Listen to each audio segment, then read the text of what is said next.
Space Marine, humanity is kind of at the brink of extinction, and the only thing that stands between them and being wiped off from the universe is essentially the Space Marine.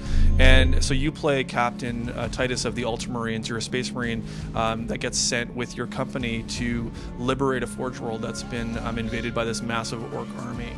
The orc army is led by a war boss who's intent on either destroying or taking Warlord class Titan, which is this mammoth war machine, extraordinarily powerful. If he manages to get his hands on it, it's very bad news for the Imperium. So initially your mission is to kind of land on the planet, take stock of what's going on, retake sort of key strategic locations, and make sure that the war boss is not successful.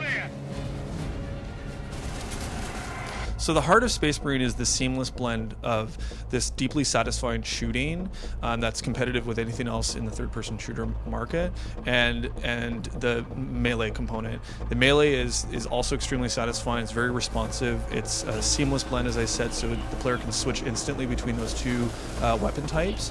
And it's that hybrid, that seamless sort of unification of those elements that makes Space Marine really shine. When you're in the heart of combat, there's this amazing sense of sort of forward momentum.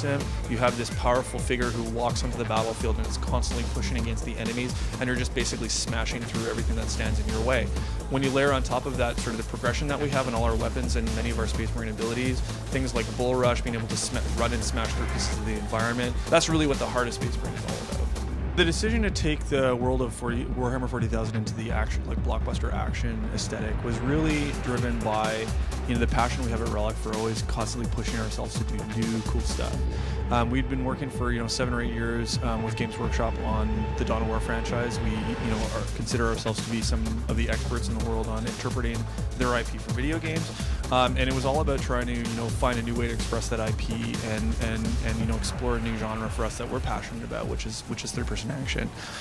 So really, it felt like the two worlds were such a good fit for each other. I think that it's anybody who knows anything about 40K or cares about Space Marines is going to feel like this game has been a long time coming.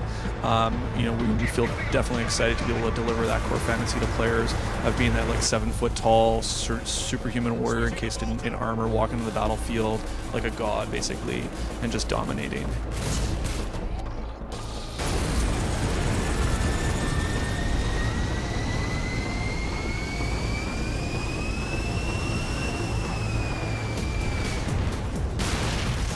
Whether you're a 40K fan or not, if you like action and blockbuster and science fiction, you're going to find something in Space Marine to love. I mean, we're really delivering the core fantasy of the Space Marine. We feel like we have the original Space Marine. This is an IP that's almost 25 years old now. It's inspired a lot of other Space Marines, a lot of our competition even. We feel like this is our opportunity to kind of take back that name. Because we love the IP and we know it so well, I think we have found the right balance between kind of remaining faithful to the IP, putting all the elements that matter to the fans, but also not making it a barrier to entry, so it'll be very accessible to anyone who likes science fiction. We do not have an announced release date at this time. Platforms we have announced, we're bringing Space Marine to the Xbox 360, PlayStation 3, and PC.